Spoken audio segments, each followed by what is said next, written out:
ಈ ವರ್ಷ RTO passing ಹೋದ್ರೆ 1800 ರೂಪಾಯಿ ಮಾಡವೆ ಮಾಡ್ತವೆ ಅವರು 1800 ರೂಪಾಯಿ ಅಣ್ಣ ನಮ್ ಕಷ್ಟ ಯಾವ ಕೊಡ್ತಾ ಇವಾಗ ಹೋಗ್ಲಿ ಬಿಡ್ರಿ ಭಯ ಸ್ಟಾರ್ಟ್ ಆಗಿದೆ.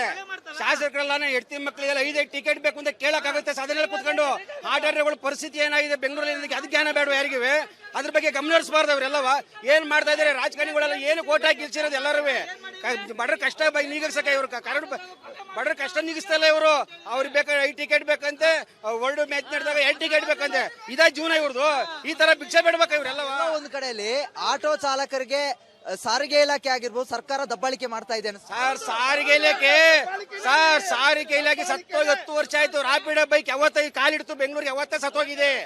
ಅವತ್ತಿಂದ ಇವತ್ತವರೆಗೂ ಆಟೋಗಳ ಬಗ್ಗೆ ಯಾರು ಗಮನ ಹರಿಸಿಲ್ಲ.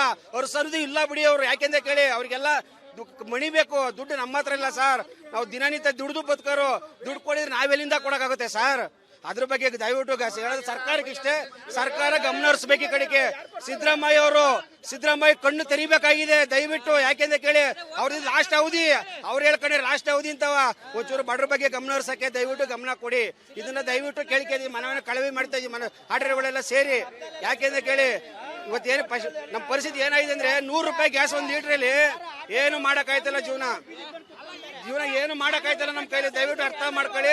ಸಿದ್ದರಾಮಯ್ಯ ಅವರು ಕಣ್ಣು ತರಿಸಲೇಬೇಕು. DK ಸಾಹೇಬ್ರವರಲ್ಲ ಗ್ರೇಟರ್ ಬೆಂಗಳೂರು ಅಂತ ಗ್ರೇಟರ್ ಬೆಂಗಳೂರು ಆಯ್ತಲ್ಲ, ಹಳ್ಳ ಗುಂಡಿ ಬೆಂಗಳೂರು ಆಯ್ತಾಯ್ತಿದ್ದು. ದಯವಿಟ್ಟು ಅವರು ಗಮನ ಹರಿಸಬೇಕು ಈ ಕಡೆಗೆ. ಸಾರಿಗೆ ಸಚಿವರು ಆದಷ್ಟು ಬೇಗ ಇದಕ್ಕೊಂದು ಪರಿಹಾರ ನಮಗೆ ಒದಗಿಸ್ಕೊಡ್ಬೇಕು.